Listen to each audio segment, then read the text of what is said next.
Saat ini, saya akan membicarakan mengenai struktur dari sel.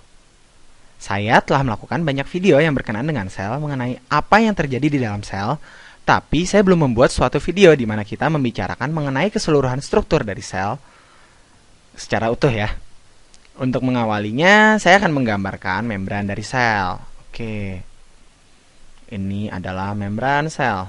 Nah, membran seluler ini merupakan awal yang baik untuk mendefinisikan sebuah sel, karena membran sel adalah yang memisahkan sel dari lingkungan luarnya ya. Oke, kemudian pada sudut pandang yang lebih besar, keberadaan sel ini dapat mendefinisikan sel atau mengartikan sel sebagai kompartemen yang sangat kecil. Dari situlah kata sel berasal. Oke, setelah saya namai membran seluler ini, semua sel ini akan memiliki membran seluler. Sekarang bila kita berpikir lagi, mungkin hal yang paling penting yang mendefinisikan sel, mungkin kalian sudah melihat ya di video DNA, di mana kita membicarakan mengenai translasi, transkripsi, dan lain-lain. Nah, hal yang mendefinisikan sel, apa itu sel, adalah DNA-nya, di mana setiap sel memiliki DNA yang terdapat di dalam sel. Saat ini saya tidak akan membicarakan lebih detail mengenai bagaimana DNA dapat mendefinisikan apa itu makhluk hidup ya. Ya, saya telah menjelaskan beberapa hal yang lebih detail mengenai hal tersebut pada video DNA. Tapi setiap sel memiliki DNA dan video ini akan lebih mengarah kepada anatomi sel daripada fungsi dari sel tersebut.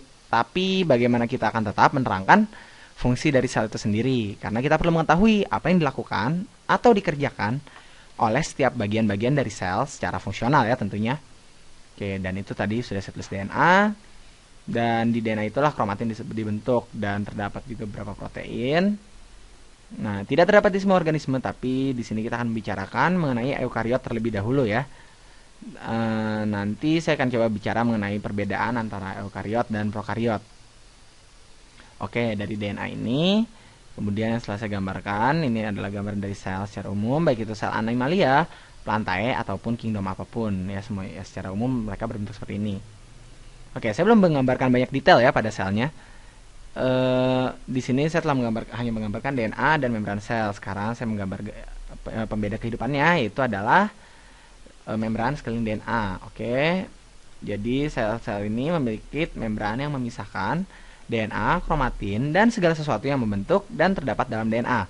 Memisahkannya dari keseluruhan sel dan disebut sebagai nukleus. Oke, ini nukleus saya warnai ungu. Dan tadi saya telah mengatakan bahwa keberadaan nukleus dapat secara garis besar membedakan organisme. Karena ketika melihat suatu sel dan kita melihat adanya nukleus, kemudian kita melihat sel lain dan tidak ada nukleus, kita akan bisa mengatakan, hey, ini adalah cara terbaik untuk mengklasifikasikan organisme. Maka dengan ini, dengan ada nukleus, kita mengklasifikasikannya sebagai eukariot. Oke. Nah, kemudian sel ini memiliki nukleus ya. Sementara bila tidak nukleus, maka dinamakan prokariot. Oke. Jadi nukleus ini pembeda utama antara eukariot dan prokariot. Nah, prokariot itu adalah sel tanpa nukleus. Dan untuk contoh dari prokariot, dua kelompok besar dari prokariot itu adalah bakteria dan archaea. Mengenai archaea, oke, archaea sangat menarik ya. Kita memiliki banyak informasi mengenai archaea. Sebelumnya mereka dianggap sebagai tipe lain dari bakteri, tapi sekarang kita telah tersadar bahwa archaea merupakan kelompok yang sangat berbeda dari bakteria. Kita sebenarnya telah mengobservasi ya sebagian kecil dari archaea. Dan sebenarnya secara evolusioner kita tidak seharusnya memilah atau membedakannya seperti ini terlebih dahulu. Namun ya kita harusnya membedakannya terlebih dahulu menjadi eukariot dulu dan kemudian bakteria dan kemudian archaea. Oke, saya tulis seperti ini saja. Oke, kita tidak akan buat pembagian seperti ini terlebih dahulu ya. Nah, jadi pada dasarnya terdapat 3 kelompok yang berbeda, di mana kita akan bicarakan ini pada video lain ya soal pembedaan ini. Tapi bila kita bertanya, siapa saja sih sebetulnya yang memiliki nukleus? Ya, jawabannya jelas, eukariot. Hanya eukariot yang memiliki nukleus. Kemudian siapa yang tidak memiliki nukleus? Jawabannya adalah bakteri dan archaea. Oke, ya hanya seperti itu saja. Tapi saya akan lebih terfokus kepada nukleus karena mereka cenderung lebih kompleks ya. Dan mereka juga sebetulnya cenderung lebih besar. Dan apa yang sering kita bicarakan sebenarnya setidaknya pada beberapa video sejauh ini berhubungan dengan sel eukariot. Eukariot itu bisa termasuk tumbuhan dan hewan. Oke, kita ini hewan ya. Setidaknya saya adalah hewan. Baiklah. Hewan atau jamur atau fungi dan kelompok lain yang merupakan eukariot. Tapi ini adalah kelompok organisme yang paling sering kita pelajari dan berhubungan dengan kita sebagai manusia di keseharian kita. Oke, tapi mari kita kembali dengan melihat anatomi dari sel ya. Jadi kita akan memiliki DNA dan kita mengetahui bahwa DNA ditranskripsi menjadi mRNA. Bahwa mRNA ini meninggalkan nukleus dan ditranslasikan menjadi protein pada ribosom. Oke. Jadi ribosom ini adalah kompleks-kompleks kecil yang terdapat pada keseluruhan sel ya. Dan kita akan melihat sebentar lagi bahwa mereka dapat terkait pada struktur membran lain. Oke, anggaplah yang bulatan-bulatan kecil ini adalah ribosom. Nah, ini saya sudah namanya ribosom. Oke. Nah, kemudian bila perkataan mengenai DNA ditranskripsi menjadi mRNA dan mRNA meninggalkan nukleus dan pergi menuju ribosom untuk ditranslasi menjadi protein terdengar tidak masuk akal bagi kalian, akan terdapat beberapa video di mana saya menjelaskan lebih detail mengenai peristiwa tersebut. Tapi apa yang akan saya lakukan di sini adalah fokus kepada perbedaan dari bagian-bagian untuk memberikan gambaran mengenai keseluruhan bagian-bagian tersebut. Jadi ribosom merupakan tempat mRNA ditranskripsi di dalam nukleus dari DNA, juga tempat untuk proses translasi menjadi protein. Jadi kalian dapat melihat mereka sebagai tempat di mana informasi dirubah menjadi protein, yang nantinya protein tersebut dapat digunakan di bagian manapun dalam sel. Oke, dan ribosom ini terbentuk dari protein-protein dan sebenarnya mereka juga dibentuk dari RNA. Nah, jadi satu pertanyaan yang muncul, terus di mana ribosom itu dibentuk dong? Ya, beberapa terbentuk oleh protein yang kemungkinan terbentuk di ribosom lain. Tapi beberapa lainnya, mRNA ribosom, kalian bisa melihatnya sebagai sekumpulan ini. Jika kalian ingin melihatnya ya lebih detail lagi, anggaplah sekumpulan ini. Nah, kemudian di sini terdapat beberapa protein dan saya tidak menggambarkan secara realistis ya. Tapi kamu dapat melihat di sini terdapat suatu mRNA terikat dengan protein. Di dalam ribosom sendiri terdapat RNA ribosom yang digunakan sebagai bagian dari struktur. RNA ribosom membantu ribosom berfungsi sebagaimana mestinya. Oke, ribosom. Nah, jadi ia merupakan bagian dari ribosom dan dari keseluruhannya terdapat bagian yang terbuat di dalam nukleus dan merupakan bagian dari nukleus adalah nukleolus. Oke, ini mungkin saya perjelas di sini. Nah, saya akan menuliskannya. Oke. Nah, di sini sebentar, saya tandai saja ini. Ini adalah nukleolus. Oke. Nah, oke, di sini ini hal yang menarik loh. Ini tidak terpisahkan oleh membran, tetapi ini akan terlihat dengan menggunakan mikroskop. Jadi ketika orang-orang pertama kali melihatnya, mereka berkata, "Hey, ada yang tampak seperti gulungan di sini." Itu pasti adalah inti dari nukleus dan sebagainya ya. Tapi pada kenyataannya nukleolus itu terikat secara erat atau padat atau kokoh. Istilahnya adalah densely packed ya. Nah, ia memiliki DNA dan RNA dan itu adalah RNA ribosom. Bagian yang membuat ribosom. Oke. Jadi saking padatnya ia tampak di mikroskop dan karena itulah orang-orang memutuskan untuk menamainya dengan sesuatu yang berbeda. Tapi itu bukan merupakan ikatan membran, itu bukan organel juga, itu bukan organel di dalam organel lagi tentunya. Itu hanya sesuatu yang padat dan terdiri dari protein dan RNA ribosom. Nah, inilah tempat ribosom dan RNA itu diproduksi. Nah, jadi baiklah, kita kini lanjut lagi, kita akan berada di ribosom ya. Tempat di mana protein diproduksi atau dihasilkan. Namun, bila ribosom hanya terlihat mengambang, bila mereka merupakan ribosom yang bebas, maka protein-protein tersebut akan ketika dia dihasilkan di ribosom, mereka hanya akan mengambang di cairan di dalam sel yang disebut sebagai sitosol. Oke, itu sudah saya tandai juga sitosol. Tapi bagaimana bila kita ingin memproduksi protein yang harus mencapai, contohnya membran sel atau mungkin di luar sel? Nah, sel akan menghasilkan berbagai substansi yang digunakan oleh sel lainnya, yang digunakan untuk keseluruhan tubuh dan untuk itu kita harus beralih kepada protein yang terkait pada membran ini. Kalian dapat melihatnya seperti beberapa lorong ya. Oke, ini saya coba gambar dulu. Ya, saya coba gambarkan kasar ya, kalian dapat melihatnya seperti lorong, dan kita memiliki organel ini yang disebut dengan retikulum endoplasma. Oke, retikulum endoplasma kalian bisa melihatnya seperti lorong dan akan berakhir pada badan Golgi, ya, dimana dia dinamai badan Golgi karena ditemukan oleh Bapak Golgi. Ya, nama akan bisa sesuai penemu ya. Oke, yang warna hijau ini adalah badan Golginya. Yang berwarna kuning ini merupakan retikulum endoplasma, dan yang berwarna hijau adalah badan Golgi. Ya, inilah seperti ini. Saya akan menjelaskan selanjutnya apa yang sebenarnya kerja dari organel-organel ini. Oke, ini adalah serupa setumpukan besar atau terlihat seperti membran-membran yang terlipat. Nah, beberapa dari mereka itu bebas atau tidak terkait. Nah, ada juga yang terkait ya. Baiklah, kini saya akan menamainya. Oke, sebentar. Saya akan menggunakan ruangan di sebelah sini. Membran lipatan besar yang terlilit-lilit ini. Oke, ini adalah retikulum endoplasma. Oke, saya tulis saja endoplasmic reticulum.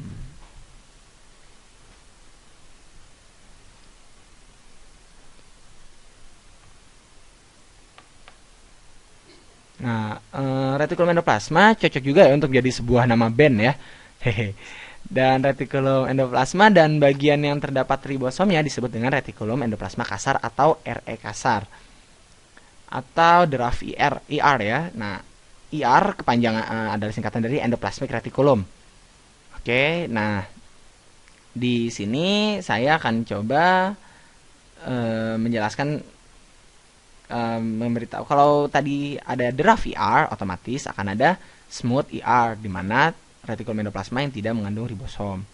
Nah, kemudian kita akan coba berlanjut mengacu kepada badan Golgi tentunya. Oke, jadi badan Golgi, kini saya akan memberitahu apa saja yang terjadi di sini ya.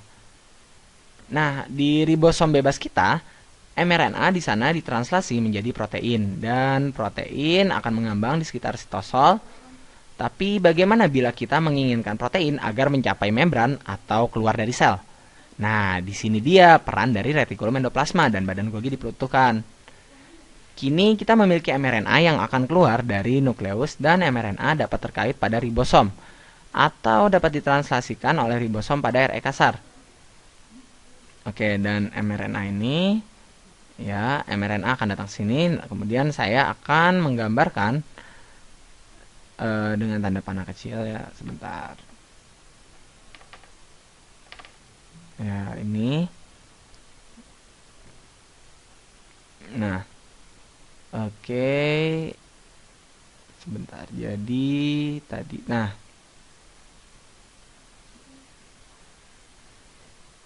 oke. Nah, ini yang sudah saya tandai. Oke, nah ini akan, nah kemudian ini akan ditranslasi bagian luar dari retikulum endoplasma. Nah, kemudian seiring dengan diproduksinya protein, ia akan terdorong masuk ke dalam retikulum endoplasma. Daerah yang saya warnai ini merupakan bagian dalam dari retikulum endoplasma. Oke, ini yang sedang saya warnai. Nah, kemudian protein akan terdorong masuk ke dalam retikulum endoplasma. Protein yang akan digunakan di bagian sitosol, kemudian bagian luar dari sel, atau mungkin pada membran sel. Oke, protein itu akan berakhir di sini. Itulah mengapa ribosom terdapat pada membran, karena ribosom dapat mentranslasikan substansi yang terdapat di luar retikulum endoplasma. Tapi ketika protein diproduksi, rantai dari asam amino akan berakhir di dalam sini. Oke, sebentar saya akan menjelaskannya lebih lanjut di sini. Oke, kini saya sebentar. Nah, saya perlu ruangan lagi. Nah, jadi ini adalah bagian membran dari retikulum endoplasma. Dan di sini terdapat ribosom yang terkait pada retikulum endoplasma. Nah, ini adalah ribosom. Oke. Ribosom pada retikulum endoplasma. Yang otomatis ini adalah retikulum endoplasma kasar ya, atau RE kasar. Dan kita terdapat mRNA yang datang dari salah satu sisi. Oke. mRNA dari salah satu sisi. Nah, setelah mRNA dari salah satu sisi, sebentar. Nah, kemudian akan terjadi yang namanya pergerakan translasi mRNA ya, tentu yang ditranslasi. Contohnya kayak bergerak dari arah sini ke kanan dan akan menghasilkan rantai asam amino. Oke, ingat ini adalah membran ya. Jadi membran dari retikulum endoplasma walaupun mRNA terdapat di bagian luar, karena ribosom terkait padanya, protein tetap dapat muncul di bagian dalam membran.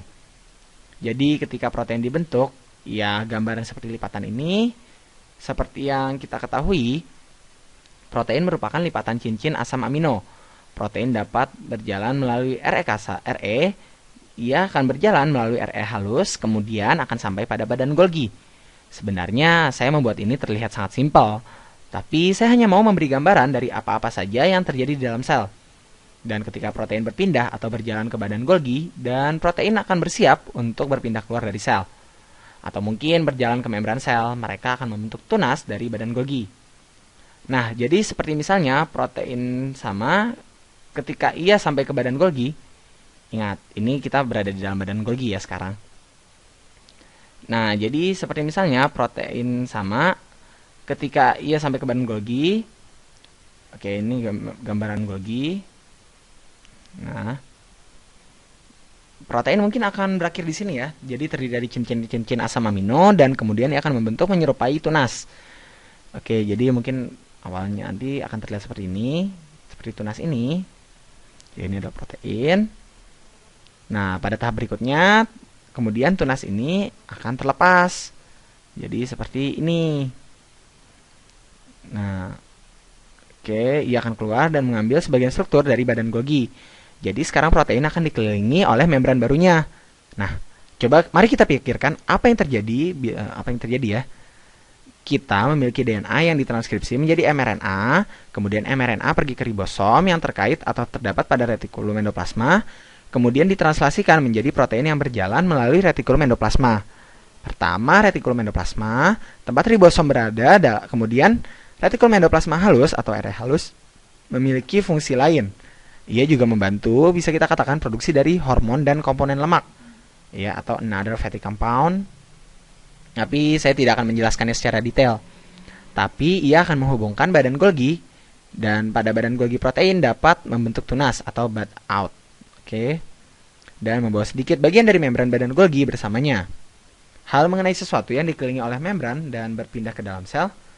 Jadi mungkin protein sekarang akan berbentuk seperti ini. Sebentar. Saya sepertinya harus menggambar bentuk protein ya. Anggaplah protein jadi berbentuk seperti ini. Oke, nah di buku vesikel. Nah, ini disebut dengan vesikula. Oke, vesikula adalah nama yang secara general ditujukan kepada apapun yang berukuran kecil. Biasanya adalah protein yang terdapat di dalam sel yang mengambang dan dikelilingi oleh membran yang sangat kecil. Dan alasan mengapa membran kecil atau kita sebut saja membran mini ini berguna adalah karena protein kini dapat mengapung sampai ke membran luar dari sel. Jadi vesikula ini merupakan alat transport ya.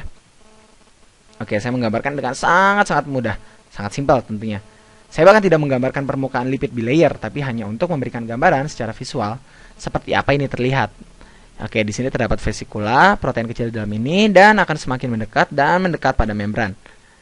Oke, semakin dekat pada membran, dan dia akan menyatu dengan membran, kemudian protein dalam sini. Oke, sebentar. Protein dia akan mendekati membran. Saya perlu menggambar lagi. Nah, protein, kemudian anggaplah ini membran. Nah, kemudian membran ini mendekat. Sebentar, saya harus menggambarkan ulang di sini ya. Membran ini mendekat.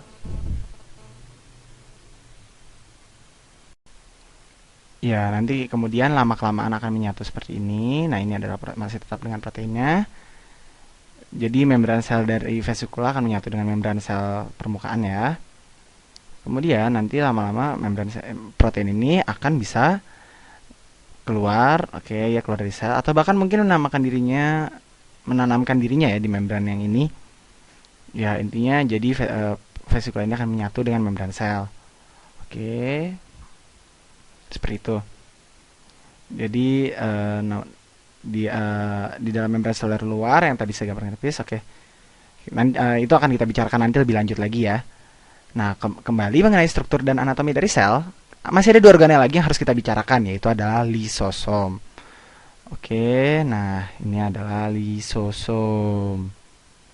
Nah, lisosom ini hanya terdapat pada sel hewan yang mengandung enzim. Lisosom ini akan membantu melarutkan berbagai substansi. Oke, ini adalah lisosom.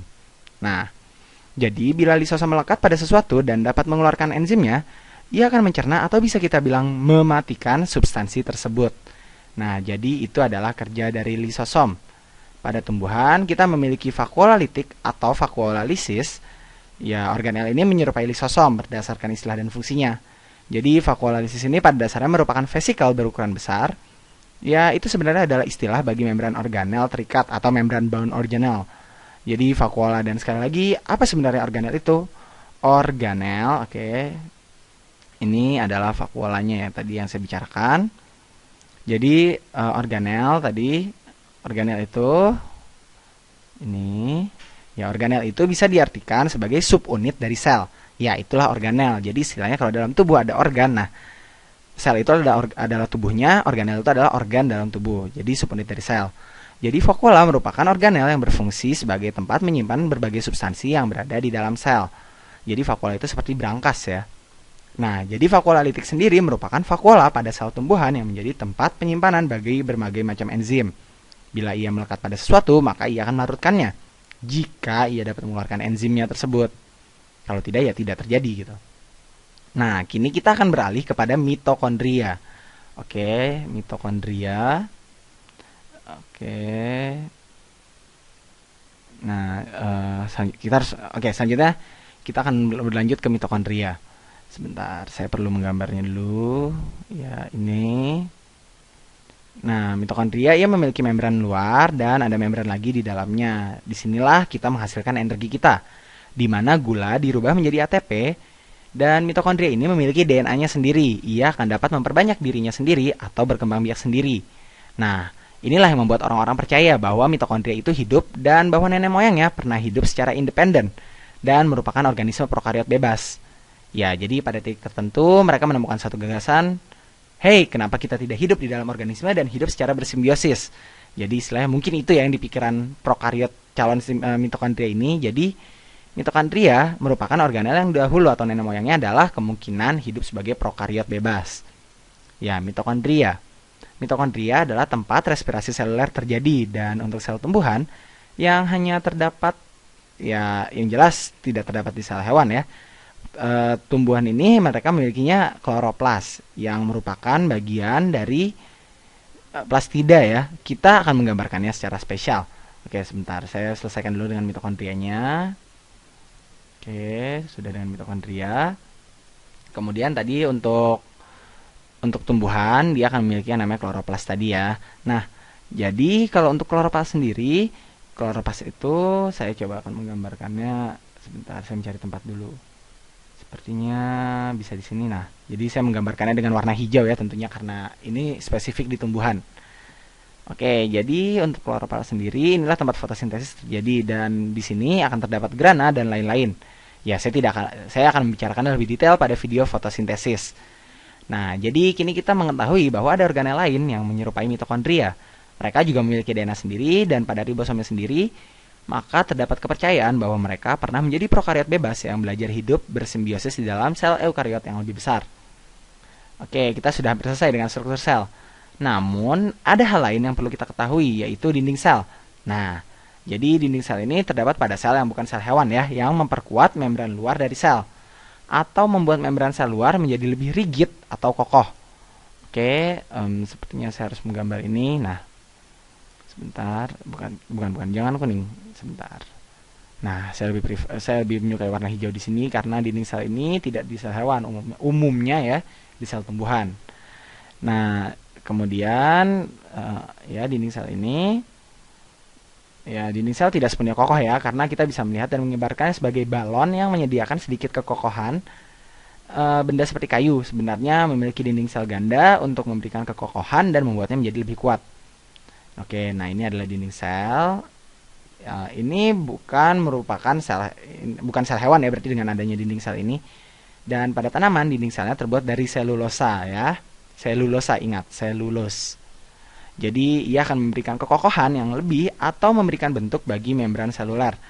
Dan untuk memberikan bentuk sebenarnya dari sel, kita memiliki mikrofilamen atau filamen aktin. Oke, ini seperti yang saya gambar ini. Ya, mikrofilamen aktin ini adalah mikrofilamen berupa pipa-pipa yang terdapat di keseluruhan sel. Mikrofilamen membantu memberikan struktur sebenarnya dari sel dalam 3 dimensi dan ia juga berperan dalam pergerakan sesuatu substansi atau suatu benda di dalam sel atau bahkan pergerakan dari sel itu sendiri. Ya, untuk memastikan kalian lebih mengerti lebih dalam lagi, bila kalian menonton video mengenai mitosis dan meiosis, di video itu akan dibicarakan mengenai sentriol. Oke, sentriol itu berada di luar nukleus. Dua sentriol dengan sudut yang tepat akan membentuk sentrosom dan mereka akan mengkoordinasi mikrotubul ya ketika kita mencoba untuk memisahkan sel ketika meiosis dan mitosis. Ya, ini seperti ini. Ya, seperti ini saja. Oke. Nah, jadi yang telah kita pelajari semua tadi ya merupakan sebuah overview atau selayang pandang atau gambaran dari struktur sel secara umumnya. Jadi pada video ini kita telah mengetahui ya bagaimana bagian-bagian besar yang terdapat di dalam sel dan saya harap kalian kini memiliki gambaran yang lebih baik mengenai bagaimana koordinasi yang terjadi di dalam sel dan pengaturan-pengaturannya juga.